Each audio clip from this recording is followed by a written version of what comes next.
He didn't expect her to answer. He certainly didn't expect the restaurant to fall silent. But when the billionaire laughed and asked the tired waitress for financial advice, thinking it was the funniest joke he'd cracked all week, she simply set down the coffee pot, looked him square in the eyes and said, "Steady, calm, unshaken. Start by learning what real struggle looks like." The stunned hush around the breakfast diner made Nathan Hale sit up straighter, his smile fading. The man who owned half the city wasn't used to being spoken to like that. But the waitress didn't flinch. Her name tag read Mara. Her hands trembled a little, but her voice didn't. She'd already survived too much to be intimidated by a man wearing a watch worth more than her yearly salary. A few minutes earlier, Nathan had been in a great mood. He'd come to this small, old-school diner as a joke. His rich buddies dared him to eat somewhere normal. The kind of place with ripped vinyl booths, flickering neon lights, and regulars who smelled like engine oil or long night shifts.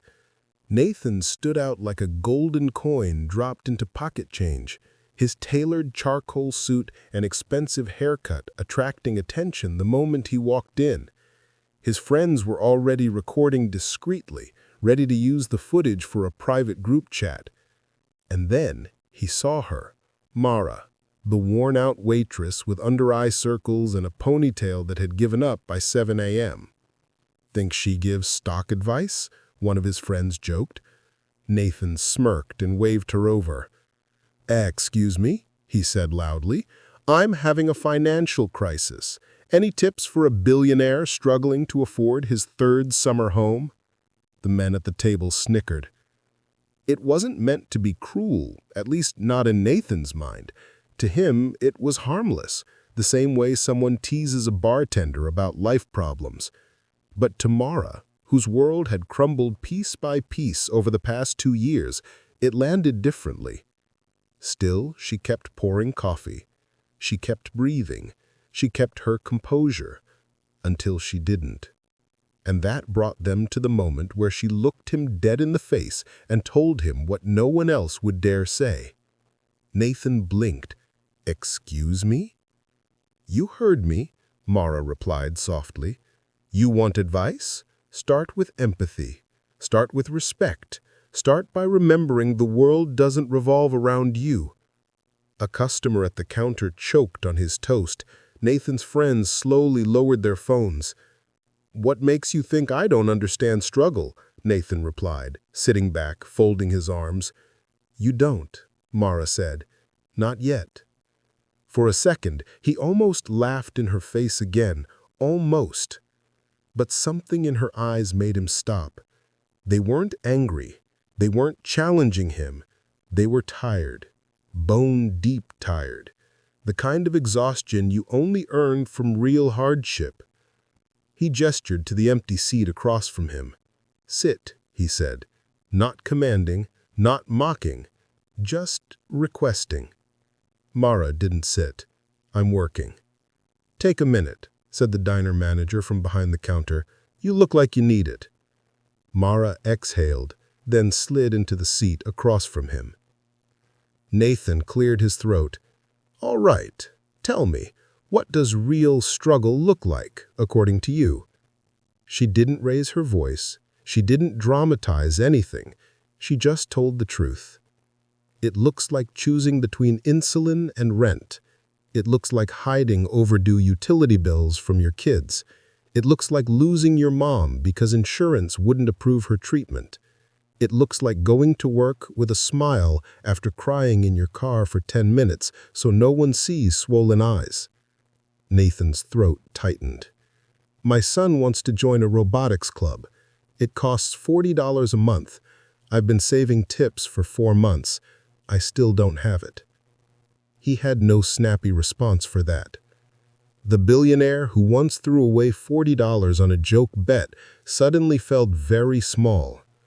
The diner around them remained silent, people pretending not to listen while listening to every breath. "Mara," Nathan finally said, his voice rough, "I didn't mean to mock." I know, but people like you don't have to mean harm to cause it. He swallowed hard. Nathan's friends shifted uncomfortably. One even turned off the camera. For the first time in his adult life, Nathan Hale didn't want an exit. He wanted understanding. He wanted to fix something, even if he wasn't sure how. "What's your dream?" he asked quietly, "if money wasn't the thing holding you back?" She blinked, caught off guard. "My dream?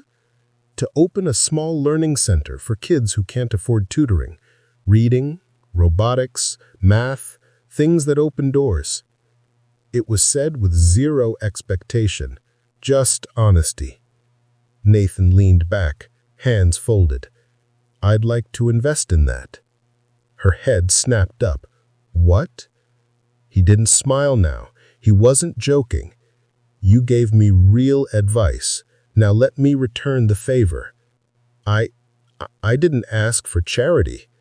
"It's not charity. It's partnership." Mara stared at him, unsure whether to believe him, unsure whether to trust hope after so many disappointments. Nathan took out his business card and placed it on the table. "Call me tomorrow. We'll start planning." Her eyes filled with tears. She tried to blink away. "Why would you do this?" "Because," he said gently, "you taught me something no one else ever has." His friends sat silently, humbled witnesses of a man discovering that wealth wasn't measured in bank accounts. As Mara stood up to return to work, the entire diner gave her a quiet, awe-inspired nod of respect. Nathan Hale, billionaire, watched her walk away, not as a joke, not as a waitress, but as the woman who changed the direction of his life with one simple truth. Real wisdom often comes from the people the world overlooks. And for the first time, he understood he had a responsibility far greater than wealth. He had the power to change lives, starting with hers.